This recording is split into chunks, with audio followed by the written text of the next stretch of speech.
જય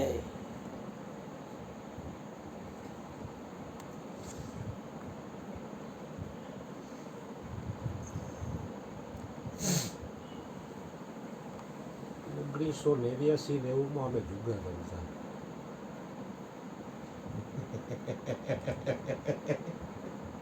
ત્યારે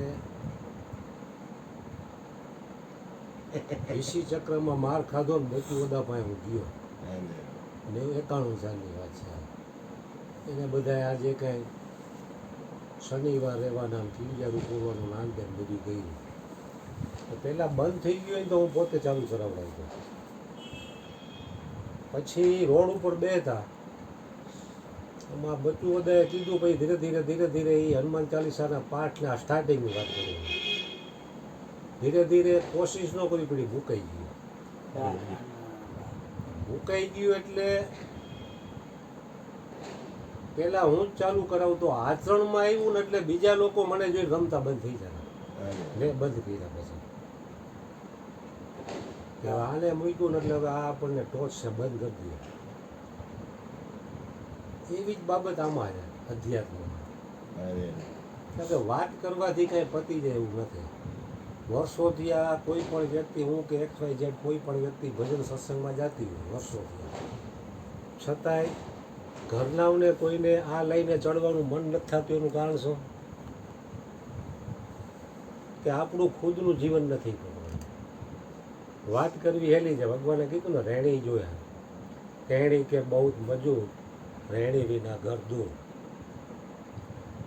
એક બાબત એવી છે કે તમે કોઈ વ્યક્તિને કયો તો ઉપદેશ લઈ લે, અને એક બાબત એવી છે કે એ પોતે સામેથી એમ કે મારે ઉપદેશ લો. એમાં જમીન આસમાનનો ફેરફાર છે. ઓલું મારી મુસલમાન બનાવવા જેવું થાય. જે વ્યક્તિને રસ જ નથી એને તમે એમ કહો કે તમે ઉપદેશ લઈ લ્યો કે સમજી લ્યો, તો એ પરાણે પરાણે શરમે ભરમે આવશે.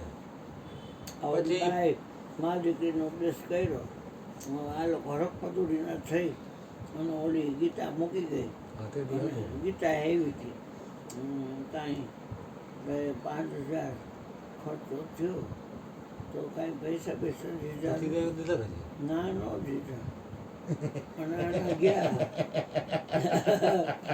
શું કરવું? તમારા જેવા સદગુરુ તો છે ને વિશ્વમાં મળવા મુશ્કેલ.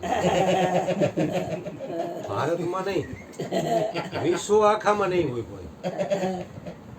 કે 60ના પૈસે ઉપદેશ લેવડાવી દે તમે.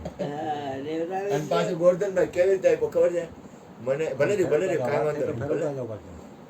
વાત થાય એટલે પાછો કેવી રીતે ઉપદેશ કર્યો ખબર છે મને? એને એમ કીધું કે આ દીકરી છે ને એ મરી જાય, તમે ઉપદેશ નહીં કરો તો. એ ખાતી નથી, પીતી નથી ને એનું એ છે ને એ દુઃખી થાય. અને મેં જો મેં કીધું, હું દીકરી તારા પ્રત્યે કાંઈ જાણતો નથી. એ કે બાપુ મને ઉપદેશ કરી દો ને તને મારું પૂરું થઈ જાય. હવે વિચાર કરો, એક વ્યક્તિ આપણને શરણાગતિથી એમ કહે છે કે તમે મને આ વસ્તુ આપો. મેં જો આમાં ખર્ચો થાય તો કે ખર્ચો ભલે ને ગમે એ થાય. એ કબૂલ કર્યા પછી મેં કીધું 5,000 થાય, બધું થઈને કમ્પ્લેટ, બધું થઈને કમ્પ્લેટ, નાસ્તો આ તે બધું. તો મને એમાં 50 રૂપિયા વધતા હતા. કેટલા? 50 રૂપિયા વધતા હતા. કેટલા? બધું કર્યું પછી મેં કીધું તું એક દી ભૂખી રહે ને, મેં કીધું તારું જીવન બચી જાય, તારી એક રાત બગડે નહીં. એટલે મેં આપણે કાલે ઉપદેશ કરી દઈએ. અને મને પગે લાગીને કીધું તું બાપાનું જીવન બચાવી દો ને. મેં તું ધ્યાન રાખજો, ગુરુને કાંઈ તકલીફ ન પડવી જોઈએ. હું તને વાત કરું, ઉપદેશ કરું ને પછી કાંઈ મને હેરાનગતિ થાય, પૈસા તો હાલો ને કોઈરા, તો તારું જીવનમાં ધ્યાન રાખજો. એ આપણે તો આપી દીધું. પછી કે રામ ગુરુ મારે જ લાજ રાખે. એ ભાઈ પાછા બેઠા હતા ને વયા ગયા. એને તો મેં કીધું તમે ફરમાટી ન મૂકું, દારૂ ન મૂકું. તો ગુરુજી કે ન હાલે.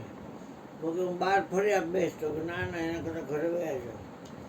એટલે વયો ગયો ઘરે. એનો છોકરો છે હા, પપ્પા હતા બાજુ બેઠું. મેં તો કીધું તમારા પપ્પા ભાઈ ભલે આવે, મને શાંતિ રહે, મારે ટેકો રહે, મને એટલી ટેન્શન ઓછું. તો કે હું તો માટી પરમાટી ખાવ. મેં કીધું એ તો આમાં ન હાલે, પરમાટી ખાઈ તો મારે કેમ? બગડું સાહેબ છે અને એ છે જામનગર ખાતા પરમાટી છૂટી ગયું, મૂકી દીધું તો હવે એ નથી ખાતા. તો અને દીકરીને તેડી ગયા હો હા સારું કહેવાય. હા આ તેડી દીકરીનું ગયા. ગોઠવાઈ ગયું હા હા ગોરધનભાઈને પાછું સત્સંગ ઉપર હા. લઈ જાય